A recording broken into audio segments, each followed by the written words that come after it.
Halo semuanya, kembali lagi bersama Bapak dalam kegiatan belajar dari rumah. Hari ini kita akan belajar muatan pelajaran bahasa Indonesia mengenai iklan media cetak dan elektronik.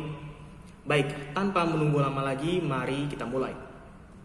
Iklan, seperti yang kita tahu, ini dapat disajikan dalam berbagai media ya. Nah, namun secara umum media iklan itu dibagi menjadi dua ya. Ada media cetak, ada media elektronik. Kalau media cetak, nah berarti menggunakan ini ya, peralatan atau bahan yang perlu atau butuh untuk dicetak, begitu ya. Dan biasanya ada fisiknya, ada bendanya, bisa kita pegang gitu ya. Nah kalau media elektronik ini biasanya menggunakan barang-barang elektronik seperti televisi, radio, begitu ya, atau handphone kalian atau komputer gitu ya. Jadi iklannya tidak dalam berbentuk fisik seperti itu, tapi keduanya ya memiliki tujuan yang sama ya. Nah, sekarang kita akan bahas iklan-iklan yang menggunakan media, jenis-jenis iklan ya, jenis-jenis iklan yang menggunakan media cetak dan jenis-jenis iklan yang menggunakan media elektronik. Dalam iklan media cetak ada dua unsur yang dapat kita temukan ya. Ada unsur teks atau tulisan, ada unsur gambar. Nah, kedua unsur ini bisa kita temukan dalam berbagai iklan media cetak. Jenis-jenisnya ya. Salah satunya itu ada di koran.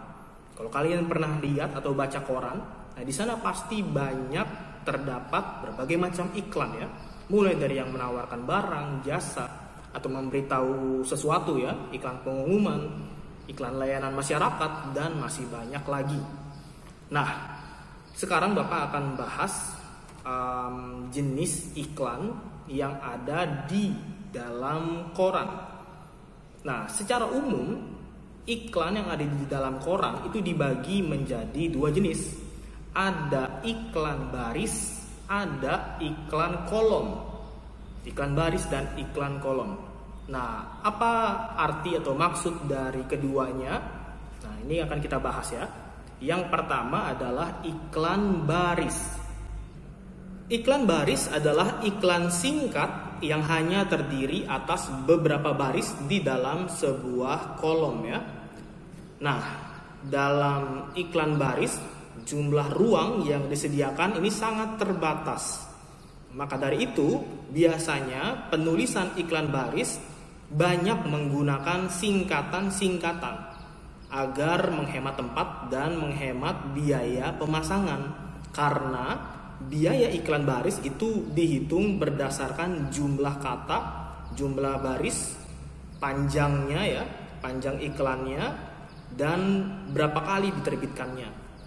Jadi sudah umum bagi pengguna iklan baris untuk menyingkat isi dari iklannya ya. Nah, berikut contoh dari iklan baris. Kalian bisa lihat ya, ada beberapa singkatan di sini. Nah, ini salah satu ini ya, karakteristiknya iklan baris ya. Nah, selanjutnya apa saja ciri-ciri dari iklan baris? Di antaranya yang pertama terdiri atas 2 sampai 3 baris. Nah, informasi yang terkandung di dalam baris-baris tersebut ya, ini hanya informasi penting saja. Ditulis secara singkat, padat, dan jelas. Yang kedua, dikelompokkan sesuai dengan jenis barang atau jasa yang ditawarkan. Jadi tidak campur ya. Kalau iklannya isinya jual rumah, nah ini biasanya bakal dikelompokkan dengan yang jual rumah juga. Atau yang menawarkan jasa apa, nah ini ntar akan dikelompokkan ya. Jadi mudah untuk mencarinya. Yang ketiga, berupa kalimat-kalimat pendek dan biasanya menggunakan singkatan-singkatan untuk menghemat tempat. Tadi sudah dijelaskan ya. Lalu yang keempat, sebagian iklan baris dilengkapi dengan gambar ukuran kecil dan tidak berwarna. Sebenarnya ini jarang ya, tapi mungkin ada dan tidak wajib ya. Tidak menggunakan gambar juga tidak apa-apa. Yang kelima, dilengkapi dengan nomor telepon penjual untuk dihubungi pembeli. Ini penting. Kalau tidak ada kontak atau nomor telepon penjual, bagaimana pembelinya ingin membeli barang atau jasa tersebut ya? Pasti akan sulit. Lalu yang selanjutnya, tidak menggunakan ilustrasi grafis. Ini jelas ya, hanya berfokus pada teks, hanya berfokus pada tulisan saja. Lalu yang terakhir, biaya pemasangan tergolong murah karena tidak membutuhkan tempat yang lebar. Biasanya ukurannya kecil saja ya. Coba kalian kalau ada koran di rumah, nah kalian bisa coba cari ya, iklan baris itu yang seperti apa. Nah, itu tadi penjelasan mengenai iklan baris. Nah, sekarang Bapak akan jelaskan mengenai iklan kolom. Iklan kolom adalah iklan yang pemuatannya memanfaatkan beberapa bagian kolom dari halaman surat kabar atau koran ya. Jadi ukurannya jelas lebih besar dari iklan baris. Lalu ada gambarnya juga ya, dan berisi penawaran atau pengumuman ya, atau apapun yang ingin diiklankan seperti itu. Nah, ciri-ciri dari iklan kolom diantaranya adalah yang pertama, terdiri atas ilustrasi gambar, foto, bagan atau kata-kata ya. Kalau iklan baris kan tadi fokusnya hanya kata-kata. Kalau ini ada ilustrasinya, ada gambar.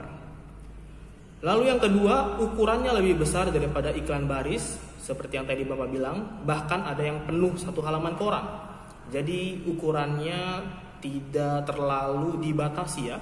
Selama muat dalam koran atau surat kabar maka bisa. Tentu saja harganya bakal lebih mahal ya. Lalu yang ketiga, berisi penawaran, ajakan atau rayuan untuk membeli produk tertentu ya. Atau bisa juga berupa iklan pribadi atau berita layanan masyarakat yang dirasa ingin diiklankan seperti itu. Jadi tidak terbatas pada iklan barang atau iklan produk saja ya.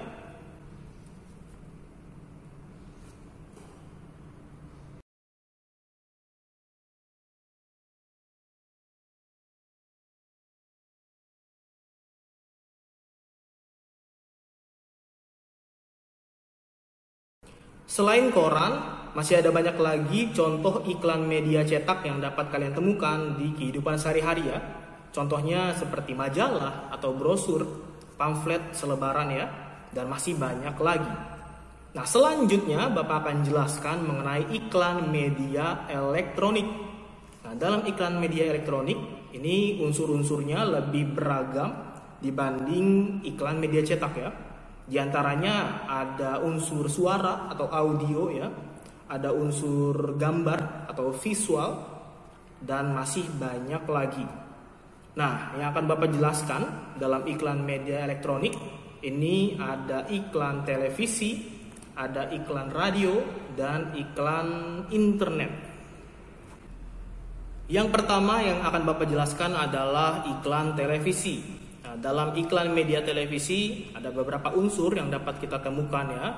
Di antaranya ada unsur gambar atau visual. Nah, kita bisa lihat ya saat menonton televisi itu kan pasti ada gambarnya ya. Lalu unsur yang kedua adalah unsur tulisan atau teks. Selain gambar, ada juga tulisan yang bisa kita lihat ya di televisi ya. Lalu unsur yang ketiga adalah suara atau audio. Suara yang kita dengarkan ini bermacam-macam ya. Bisa suara manusia atau suara-suara lainnya. Lalu unsur yang keempat adalah unsur gerak. Nah, keempat unsur ini adalah unsur-unsur yang terdapat dalam iklan media televisi ya. Nah, selanjutnya adalah iklan radio. Nah, dalam iklan radio ini kita hanya bisa mendengarkan suara saja. Jadi unsurnya hanya satu ya, yaitu unsur suara atau audio. Nah, audio yang ada dalam radio ini juga kurang lebih sama seperti di TV ya. Bisa suara manusia atau suara musik, suara hewan, tumbuhan, dan berbagai macam ya. Nah, bedanya dalam radio, dalam iklan radio, ini kata-kata yang disampaikan ini lebih rinci supaya pendengarnya ini lebih mudah untuk memahami ya, atau membayangkan seperti itu. Lalu yang ketiga adalah iklan internet. Nah, iklan internet juga memiliki beberapa unsur ya. Di antaranya ada unsur gambar atau visual, lalu unsur tulisan atau teks, unsur suara atau audio, juga unsur gerak. Unsur yang dimiliki internet ini kurang lebih sama dengan unsur televisi ya, karena memang kurang lebih penampilannya sama. Perbedaannya, kalau dalam iklan internet ini iklannya dapat disajikan dalam bentuk website, blog, atau media sosial ya. Kalau televisi kan tidak bisa ya, seperti itu. Sekian pembelajaran kita untuk hari ini. Terima kasih sudah memperhatikan dengan baik. Jangan lupa latihan yang belum dilengkapi, mohon dilengkapi ya. Jika kalian belum tahu latihannya apa yang belum dikerjakan, nah kalian bisa tanyakan ke Bapak atau ke Bu Gebi sesuai dengan kelasnya masing-masing. Baik, sampai bertemu lagi di kesempatan selanjutnya.